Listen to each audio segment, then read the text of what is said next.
NRC पर सियासी तलवारें एक बार फिर खींचने लगी हैं। नेशनल सिटीजन रजिस्टर यानी एनआरसी पूरे मुल्क में नाफिज किया जाएगा। वजीर दाखिला अमित शाह के राज्यसभा में दिए गए इस बयान के बाद मगरबी बंगाल की सीएम ममता बनर्जी ने कहा है कि वो अपनी रियासत में एनआरसी की इजाजत नहीं देंगी। ममता बनर्जी ने साफ कहा है कि हिंदू हो या मुस्लिम, एक बात याद रखना, बंगाल में एनआरसी नहीं होगी। ममता बनर्जी पहले भी कहती रही हैं कि बीजेपी इसे सियासी हथियार के तौर पर इस्तेमाल कर रही है। ममता एमआईएम के सदर असदुद्दीन ओवैसी का भी आज ट्वीट आ गया है। उन्होंने जम करके लताड़ा है मरकजी हुकूमत को और कहा है कि अकलियतों को मरकजी हुकूमत खास तौर से बाबुओं के भरोसे छोड़ देना चाहती है, यानी तंग करना चाहती है। तो मैं इन तमाम लोगों के बयानात आपको दिखा रहा हूं। मेरी इस रिपोर्ट को आप अच्छे से देखिए जो इस पर सियासत हो रही है, फिर मैं एनआरसी पर भी बात करूंगा और इसको लेकर हो रही सियासत पर भी। पहले रिपोर्ट देखिए। विश्वास करबेन আমরা যারা এই মাটিতে থেকে লড়াই করি আর আপনাদের পাশে আছি, এনআরসি হবে না এটা মাথায় রাখুন। চিন্তা করবার কোনো কারণ নেই। প্রত্যেকই আপনারা এই দেশের নাগরিক। একটা লোককেও এখান থেকে বিতাড়িত আমরা করতে দেব না, এটা মাথায় রাখবেন। We are of the view that the present NRC process should be scrapped and we should be part of a national NRC process. As and when national NRC will be prepared, Assam should be made part of that national NRC process. जो इस देश के नागरिक नहीं है, जो बाहर से देश से आकर यहाँ घुस गए हैं, उस बारे में राष्ट्रीय सुरक्षा के मामले में कोई भी सरकार कोई निर्णय लेती है तो हम सरकार के उस बात को समझना चाहिए। ये कोई व्यक्तिगत या निजी मामला नहीं है, ये राष्ट्रीय सुरक्षा का मामला है। सिटीजनशिप अमेंडमेंट बिल लाकर हिंदू, सिख, बौद्ध, जैन, पारसी और क्रिश्चियन, ये सारे धर्म के शरणार्थी जो धार्मिक प्रताड़ना के कारण बांग्लादेश, पाकिस्तान और अफगानिस्तान से आए हैं, उनको वो बिल के अंदर বিশ্বাস করবেন আমরা যারা এই মাটিতে থেকে লড়াই করি আর আপনাদের পাশে আছি, এনআরসি হবে না এটা মাথায় রাখুন। वजीर दाखिला अमित शाह ने एनआरसी और शहरियत तरमीमी बिल पर कल ऐवान में हुकूमत का रुख साफ किया, जिसके बाद कांग्रेस ने मुसलमानों को छोड़ने पर सवाल उठाया तो ममता बनर्जी ने मगरबी बंगाल में इस पर अमल नहीं करने की बात कही तो असदुद्दीन ओवैसी ने ट्वीट कर हुकूमत पर तंज किया है। असम एनआरसी को खोदा पहाड़ निकला चूहा बताने वाले ओवैसी ने अक़लियतों को परेशान करने का इल्ज़ाम लगाया। हालांकि अक़लियती उमूर के वजीर ने मुखालिफत करने वालों को खबरदार किया। उन्होंने कहा कि एनआरसी पर मरकजी हुकूमत के बदले रुख से असम हुकूमत भी पुरानी एनआरसी रद्द करने की मांग करने लगी है तो असम से रुकन पार्लियामेंट बदरुद्दीन अजमल ने इसके नफाज को ही गैर ज़रूरी करार दिया। That the present NRC process should be scrapped and we should be part of a national NRC process. As and when national NRC will be prepared, Assam should be made part of that national NRC process. एक भी north east का state जो उनके under में है, ऐसा नहीं है जो इसकी मुखालफत नहीं कर रहा। वो साफ कह रहे हैं कि हम इसको नहीं मानेंगे और उसकी कुछ वजूहात है। एक तो ये है कि सबसे पहले कॉन्स्टिट्यूशन के खिलाफ है। कॉन्स्टिट्यूशन में बाहर से जो भी लोग आएंगे, कहीं भी अगर कोई जरूरत पड़ी इमरजेंसी में गवर्नमेंट ऑफ इंडिया को मदद करनी पड़ी, वो धर्म की बुनियाद के ऊपर कॉन्स्टिट्यूशन बना करता है कि धर्म, और ये पूरा का पूरा सिर्फ मुसलमानों को छोड़ के बाकी जितने धर्म के लोग हैं, यहाँ से लेके बांग्लादेश, पाकिस्तान, अफगानिस्तान, वहां तक से लोगों को लाएंगे। तो अगर वहां मुसलमान भी परेशान है तो उनको भी लाओ। दरअसल कल राज्यसभा में अमित शाह ने उन सभी को शहरियत देने की बात कही। इस दौरान उन्होंने पाकिस्तान, अफगानिस्तान और बांग्लादेश से मजहब की बुनियाद पर निकाले गए लोगों को सहारा देने की बात कही, लेकिन मुसलमानों का नाम नहीं लेने पर सियासत शुरू हो गई है। ब्यूरो रिपोर्ट, जी मीडिया। तो इस रिपोर्ट से और इन बयानों से आपको समझ में आ गया होगा कि तमाम लोग इस पर अपनी सियासत करने के लिए पूरी तरह से तैयार हैं। ये मुद्दा आगे भी सियासी मुद्दा बनेगा। ममता बनर्जी 2021 के लिए माहौल बना रही हैं, क्योंकि विधानसभा के वहां पर वेस्ट बंगाल में इंतखाबात हैं और उसको लेकर के वो कोई रिस्क नहीं लेना चाहती। और जैसा कि उन पर इल्जाम लगता रहा है कि वो अपीजमेंट के लिए सियासत करती हैं, तो इसलिए वो असदुद्दीन ओवैसी को भी निशाने पर ले रही हैं पिछले 2-3 दिनों से। अगर हम देखें तो कहीं ऐसा ना लगे कि वो एक वर्ग विशेष की सियासत करती है। और इधर एनआरसी को लेकर भी बहुत ज्यादा बरहम नजर आ रही है। बहुत सारी और चीजें इस पर हम बात करेंगे। मेरे 5 सवाल। हमारा पहला सवाल है, एनआरसी को लेकर सियासत क्यों? हमारा पहला सवाल है, एनआरसी को लेकर सियासत क्यों? दूसरा सवाल है, क्या है एनआरसी का मकसद? ये भी मैं जानूंगा अपने माहिरीन से। तीसरा सवाल, जब असम में निफाज में दिक्कत आई तो पूरे मुल्क में कैसे नाफिज होगा एनआरसी? ये भी एक अहम सवाल है। चौथा सवाल, कौन कौन से दस्तावेज एनआरसी के लिए लाजमी हैं? और पांचवा सवाल, एनआरसी में नाम ना आने के बाद क्या? ये भी एक बड़ा सवाल है, क्योंकि इसको लेकर भी मेरे पास बहुत सारे सवाल आए हैं कि अगर मान लीजिए पूरे देश में हो रहा है और अगर हमारे पास सही डॉक्यूमेंट नहीं रहे, कुछ हम साबित नहीं कर पाए, तो फिर क्या होगा? उसके बाद क्या है? तो ये बहुत सारी बातें हैं, इन पर चर्चा करेंगे। मेरे साथ जो पैनल जुड़ रहा है उनका तारुफ मैं आपसे कराना चाहूंगा। मेरे साथ संजय के चड्डा साहब इस वक्त स्टूडियो में तशरीफ फरमा है। सुप्रीम कोर्ट के जाने माने वकील हैं और आइन के जबरदस्त बड़े एक्सपर्ट हैं। उनसे बहुत सारी बातें करेंगे। एनआरसी के बड़े माहिर माने जाते हैं। मेरे साथ इस वक्त संजीव कौशिक जी स्टूडियो में तशरीफ फरमा है। आप सियासी तज्जियाकार हैं, तो सैयद यासिर जिलानी भारतीय जनता पार्टी के लीडर इस वक्त मेरे साथ स्टूडियो में तशरीफ फरमा है। यासिर जी, आपका स्वागत है, खैर मकदम है। तो हमारे साथ इस वक्त मोहम्मद इम्तियाज साहब भी हैं, सामाजिक कारकुन के तौर पर, और हमने अपने साथ जोड़ा है फिरोज बख्त साहब को। आप मौलाना आज़ाद नेशनल उर्दू यूनिवर्सिटी के चांसलर हैं। फिरोज साहब, खैर मकदम है आपका। तो आइए बातचीत की शुरुआत करते हैं। और सबसे पहले मैं संजय चड्डा जी के पास ही जाना चाहूंगा। एनआरसी के बड़े आप जानकार हैं। लगातार कल भी हमने इसको लेकर की बात की थी, आज भी हम सियासी बातें तो करेंगे इसको लेकर, जो राजनीति हो रही है उस पर, लेकिन एनआरसी को लेकर सबसे पहले मैं आपके पास आना चाहूंगा। बहुत सारे लोग जानना चाहते हैं ये दरअसल है क्या, एक बात। दूसरी बात यह है, लोगों को, खासतौर से एक बड़े वर्ग को ये कंफ्यूजन है कि अगर एनआरसी में हमारे पास कुछ कमी रह गई तो उसके बाद ये होगा, जैसा कि वजीर दाखिला ने कहा है कोलकाता में, कि सिटीजन अमेंडमेंट बिल जिसमें कि तमाम गैर मुस्लिम शामिल हैं, उसके आधार पर जो लोगों जिनमें भी कमी रह जाएगी तो तमाम गैर मुस्लिमों को, तो जो आगे इसको और तरमीम करने जा रही है मौजूदा हुकूमत, उसमें तो बाकी गैर मुस्लिम भी इसके अंदर आ जाएंगे, मतलब हिंदुस्तान के शहरी बन जाएंगे। लेकिन हमारा क्या होगा, ये एक बड़ा सवाल है। हालांकि वजीर दाखिला खुद कहते हैं कि सिटीजन अमेंडमेंट बिल और एनआरसी को अलग अलग करके देखिए, लेकिन लोगों को लगता है कि कहीं हमको तंग करने की, परेशान करने की या उलझाने की ये साजिश तो नहीं। देखिए, नेशनल रजिस्टर ऑफ सिटीजन, जो कि इस मुल्क के सिटीजन है, उनका नाम उसमें लिखा जाएगा। ये इसका ऑब्जेक्टिव है। मैं एक बात बताना चाहता हूं इमरान साहब, और आपने पूछा कि कौन कौन से दस्तावेज होने चाहिए जब अगर ऐसा होता है, तो देखिए, आइडेंटिटी आपकी जो दिखाता है वो डॉक्यूमेंट अगर है, और सबसे बेहतरीन उसका जो डॉक्यूमेंट है वो है आधार कार्ड।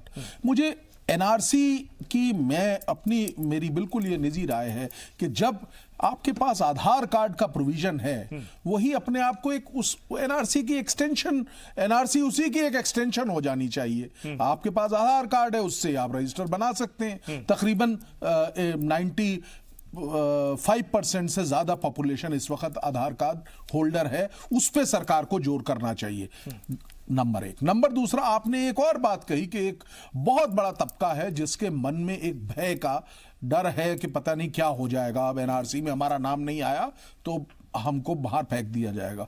मैं बड़ी, जिसे कहना चाहिए कि नहीं, बड़ी कॉन्फिडेंस के साथ और बड़े विनम्रता के साथ ये बताना चाहता हूं अपने देखने वालों को कि एनआरसी अगर होती भी है तो ऐसा नहीं होगा कि किसी को यहां से उठा के कहीं बाहर फेंक दिया जाएगा, या उसको अगर उसका नाम एनआरसी जो रजिस्टर है इसके अंदर नहीं आया अगर, तो देखिए उसके बाद भी एक जब बनेगा, जैसे असम का हम एग्जाम्पल देते हैं, तकरीबन 19 लाख से ज्यादा लोगों का नाम नहीं है जो वहां पे मौजूद हैं। अब उन लोगों को एक ट्राइब्यूनल बना है, उस ट्राइब्यूनल के आगे वो आएंगे और अपनी अपने एविडेंसेस देंगे कि देखिए साहब, हम तो यहाँ पे इस तारीख से रह रहे हैं, ये हमारे डॉक्यूमेंट हैं, कागज हैं, अगर कोई प्रॉपर्टी है तो प्रॉपर्टी है, और तमाम जो भी उसके पास डॉक्यूमेंट है वो दिखाएंगे। और अगर फिर भी अगर नहीं आता है, मैं कहता हूं कि कुछ लोग आ जाते हैं, जैसे अभी हमारी रिपोर्ट में शशि थरूर साहब कह रहे थे कि ये हमारी मॉरल ड्यूटी है अगर कोई रिफ्यूजी है। मॉरल नहीं शशि थरूर साहब, ये हमारी लीगल रिस्पॉन्सिबिलिटी है। यूनाइटेड नेशन कन्वेंशन 1951 में हिंदुस्तान जो है उसका वेरी मच पार्ट है। 145 से ज्यादा देशों ने उस वक्त उस कन्वेंशन को साइन किया था। कोई भी आदमी जिसकी नागरिकता अगर पता भी नहीं है, मैं ये छोड़िए आप इन 4 मुल्कों को, पाकिस्तान, बांग्लादेश और अफगानिस्तान को, डॉक्टर इमरान, किसी भी मुल्क का कोई भी आदमी अगर यहां आता और कहता है कि मैं अपने या किसी और मुल्क में नहीं जाऊंगा, मैं तो यहीं रहूंगा, ये हिंदुस्तान की सरकार की रिस्पॉन्सिबिलिटी है कि वो उसका पूरा ख्याल रखे। खाने पीने, मेडिसिन, कपड़ा, पढ़ाई लिखाई, इसका ख्याल रखे, पहली बात। अब अगर उस आदमी का कोई यहां बच्चा हो जाता है, ये बड़ी सुनने की बात है, जितने लोग इस मिट्टी में पैदा हुए हैं, एक रूल है जस सोली, अर्थात जस सोली, जमीन में जिसका बच्चा हुआ, जस मतलब होता राइट, सोली मतलब होता सॉयल। सॉयल की वजह से, सिर्फ इसी वजह से कि वो यहां पैदा हुआ है, वो इस देश का सिटीजन बन जाता है। तो ये इतने कॉम्प्लिकेटेड सवाल हैं, इसमें मैं अगर बोलने को आऊं तो बहुत लंबा है। और आ रहा हूं, मतलब ये आप कहना चाह रहे हैं सिर्फ चिन्हित किया जाएगा। मान लीजिए जो बाहर के लोग हैं यहाँ अगर आ गए हैं किसी वजह से, उनको चिन्हित किया जाएगा, फिर उनको उस तरह से जो नियम कायदे उसके मुताबिक ट्रीट किया जाएगा। एक छोटी सी लास्ट लाइन बता के मैं खत्म कर, बिल्कुल शॉर्ट में, कि अगर वो चिन्हित हो जाते हैं, उसके बाद उनसे पूछा जाएगा कि आप यहां से, जनाब जहां के भी आप चिन्हित हुए हैं, अगर आप बांग्लादेश के हैं तो आप अपनी तशरीफ ले जाइए वापस। अगर वो नहीं जाते हैं तो रिफ्यूजी का स्टेटस भी लिया जा सकता है। बस मतलब उठा के बाहर नहीं फेंकेंगे, कोई किसी को नहीं, किसी जो कहा जाता है, या जो ये परसेप्शन बना दिया गया है, ये बिल्कुल जिलानी एक लाइन कि इंसानी हकूक हमारे लिए सर्वोपरि है, सबसे ऊपर है इंसानी हकूक, ह्यूमन राइट्स। सैयद यासिर जिलानी साहब, ममता बनर्जी को क्यों फिर लगता है कि बीजेपी इसको हथियार की तरह इस्तेमाल कर रही है? असदुद्दीन ओवैसी को फिर क्यों लगने लगता है कि आप लोग एक वर्ग विशेष को बाबुओं के हवाले, अफसरों के हवाले छोड़ देंगे जो उनको तंग करेंगे, और आप लोग जो सिटीजन अमेंडमेंट बिल ला रहे हैं वो भले ही आप बार बार कहें कि इससे अलग है, इसको इनसे मिलाकर न देखें, लेकिन एक बड़े वर्ग में ये बात फैल रही है या जा रही है कि उससे जो गैर मुस्लिम होंगे वो तो वापस शहरी हो जाएंगे, जो एनआरसी में सही साबित नहीं होंगे वो भी हिंदुस्तान के, क्योंकि वजीर दाखिला ने कहा जितने भी इलीगल हैं गैर मुस्लिम, हिंदू, ईसाई, सिख, बौद्ध, जैन, पारसी, वो सारे लीगल हो जाएंगे, सिर्फ एक वर्ग विशेष छूट जाएगा। ये आप लोगों की तंग करने की सोची समझी साजिश है, ऐसा परसेप्शन सियासी जमातें बनाने की कोशिश कर रही हैं।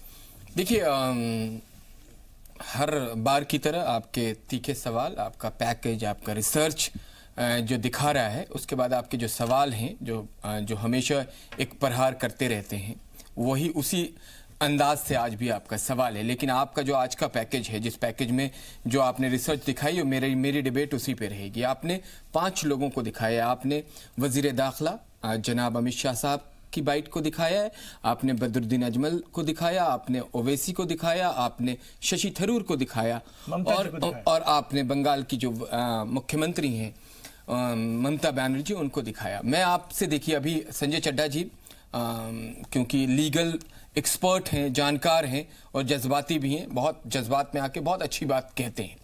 लेकिन मैं आपको एक चीज़ और बता दूं, इनको भी थोड़ा सा मुझे लगता है कि जानकारी रहनी चाहिए कि जो हंगामा आज लोगों ने खड़ा किया है कि सारे नाम ले लिए वजीर दाखिला ने, लेकिन मुसलमान का नाम छोड़ दिया। भाई, मुसलमान जब हमारा देश आज़ाद हुआ उस वक्त मजहब के बुनियाद पे इस देश को छोड़ के चले गए, फिर उनका देश टुकड़े में बट गया और बांग्लादेश हो गया। तो कहीं ना कहीं अपने दिमाग को थोड़ा वसी करने की जरूरत है कि आप जब छोड़ के चले गए इस देश से, फिर आप फिर आप इस देश में आने की और घुसपैठिए बनने की कोशिश करेंगे तो सरकार आप पे नजर रखेगी, और सरकार अगर आपको गलत पाएगी तो यहां से बेदखल करने की सारी प्रक्रिया पूरी की जाएगी। जहां आईन का सवाल है, जिस आईन को लेके हम बार बार कहते हैं कि हमें सबसे ज्यादा ताकत दी, हमने नहीं, हमारे वजीर दाखिला ने भी आज कहा है कि, और आपने देखा है कि असम के अंदर जब ये मामले की शुरुआत हुई उसके बाद कैसे ट्रिब्यूनल सामने आए, कैसे लीगल एड सामने आए, किस तरीके से लोग तो ये सवाल कर रहे हैं ना कि आपका असम में मामला तो फिट बैठा नहीं, वो प्रक्रिया तो एक तरह से आप ही लोगों के मुताबिक ठीक से नहीं हो पाई, सफल नहीं हो पाई। देखिए वो पहले दिन से कि आप देश के साथ इसको फिर से करेंगे, मतलब आप पहले दिन से हमने लोग जो करना चाहते हैं वो ढंग से कर नहीं पा रहे हैं, फेल भी हो रहे हैं, तो फिर दोबारा से करेंगे, पर करेंगे, मतलब अपनी गलती खुद स्वीकार कर करके जो है आप कर रहे हैं। एक बात ये कौन ऐसी सरकार रही है हिंदुस्तान में जो इतनी बोल्ड बात कह सकती है? सवाल ये भी आ रहे हैं, लोग पूछ रहे हैं कि भाई ठीक है, मुसलमान बाकी आजू बाजू की कंट्री में प्रताड़ित नहीं है, वो प्रताड़ित कर रहे हैं और गैर मुस्लिम यहां पर आके शरण ले सकते हैं यहां, इसलिए मुसलमानों का सिटीजन अमेंडमेंट बिल में नाम नहीं है। लेकिन श्रीलंका में प्रताड़ित होकर आएंगे तो उनको क्या किया जाएगा, या बर्मा से म्यांमार से प्रताड़ित होकर आ रहे हैं तो उनका क्या किया जाएगा, उनको रखा जाएगा, उनको यहाँ की शहरियत दी जा सकती है। मतलब आप अगर नाम ले लेते जो शशि थरूर कहना चाह रहे थे तो बेहतर नहीं होता? मैं आ रहा हूं ना इमरान साहब, मैंने कहा ना कि आपके सवाल पे मैं आ रहा हूं। शशि थरूर को या बदरुद्दीन अजमल को या ओवैसी को सिर्फ राजनीति करनी होती है। उन्होंने कभी किसी को बताइए कि इस पूरे जो प्रक्रिया चली है एनआरसी की असम के अंदर, किसी एक आदमी को लीगल एड दिया उन्होंने? एक गरीब मुसलमानों को, चाहे वो बारपेटा का रहने वाला हो, चाहे ढुबरी का रहने वाला हो, चाहे वो कोकराझार का रहने वाला, जो बॉर्डर के खतरनाक इलाके जहां सबसे ज्यादा घुसपैठ हुई है, ये रिकॉर्ड है, ये मेरे पास नहीं रिकॉर्ड है, जो सुप्रीम कोर्ट की कमेटी ने जो रिपोर्ट दी है भारत सरकार को और सुप्रीम कोर्ट के अंदर जो लगाई थी, उसमें भी कहा गया है कि ये जो बॉर्डर के इलाके हैं जहां पे सबसे ज्यादा घुसपैठ होती है, और घुसपैठ आपके सीमित संसाधनों पे जब आके कोई आदमी खड़ा हो जाएगा, आपकी भूमि के ऊपर, आपकी भूमि आपसे छीन लेगा, तो आप बताइए कि आप फिर क्या करेंगे? आपकी जो मोरल वैल्यू की बात कर रहे थे, जबकि गलत कह रहे थे, लीगल वैल्यू अगर कहते, इतने बड़े नेता हैं शशि थरूर, बोलने में उनसे चूक हो गई, अगर मोरल वैल्यू क्या बनती है आपकी कि हमारे सीमित संसाधनों पे भारत के दूसरे लोग, भारत से जो कट्टरता रखते हो, जो दुश्मनी रखते हो, वो समझ ही रहे हैं जी, इस चीज को सब समझ रहे हैं ना। आप मैंने जो सवाल किया था उस पर आप आइएगा, मैं जरा संजीव कौशिक जी के नहीं, मैं आ रहा हूं, मैं कंप्लीट कर लूं, फिर संजय कौशिक पे जाइए। साहब क्या कह रहे हैं जरा सुन लीजिए। वो दस्तावेज के बारे में कह रहे हैं कि इमरान भाई, मैं बार बार कमेंट कर रहा हूं कि हिंदुस्तानी शहरी साबित करने के लिए हमें कौन कौन से दस्तावेज चाहिए, वकील साहब से जरा पूछ के बताइएगा। अभी मैं पूछ के बताता हूं। मैंने आपका सवाल रख दिया आफ्ताब। नहीं, एक 30 सेकंड में बोल दूं। मैं देखिए हिंदुस्तान के लोगों को एक चीज और बता दूं कि आपको हमारे आईन ने ताकत दी है। मैं संजय चड्ढा की बात को आगे बढ़ा रहा हूं कि आपके पास सारे लीगल राइट्स हैं, निचली अदालत से लेकर सर्वोच्च अदालत तक। अगर कोई भी हिंदुस्तानी है, उसको भारत की भूमि उसके लिए है, उसके लिए बनी है और बनाई गई है। लेकिन जो भारतीय नहीं है, हम अपने भूमि का 1 इंच भी किसी को नहीं देंगे। और पूरे भारत में किसी को प्रॉब्लम हो, इमरान भाई एक चीज और बता दूं, पूरे भारत में किसी को इस तरह की अफवाहें जो लोग फैला रहे, अगर प्रॉब्लम हो, हमारे पास भी लीगल सेल है, आप कांटेक्ट कर सकते हैं और हम आपकी मदद करेंगे। संजीव जी, अगर इनका मौकिफ इतना ही साफ सुथरा शफाफ होता तो फिर ममता बनर्जी क्यों कहती हैं कि वो एक बंगाल में एनआरसी होने नहीं देंगी? ये हिंदू मुसलमान अच्छे से समझ लें, यहां पर एनआरसी नहीं होगी, तो कोई तो बात होगी ना। कोई होने दे या ना होने दे, पहले तो जिलानी साहब यही स्पष्ट कर दे कि इस नूरा कुश्ती का मतलब क्या है, अर्थ क्या है और अंत में होने वाला क्या है। शायद ये स्पष्ट रूप से देश की जनता को समझा दे, फिर कोई सवाल बच नहीं जाएगा।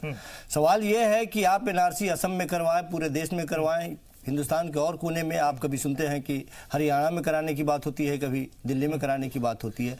हासिल क्या करेंगे आप इससे? पहले तो ये स्पष्ट करें आप, देश की जनता यही जानना चाहती है कि यदि एनआरसी के थ्रू यदि आप लोगों की जांच कराएंगे, चिन्हित करेंगे कि नहीं ये हमारे देश के नहीं है, बाहर के मुल्क से आए लोग हैं, आखिर उनका करेंगे क्या आप?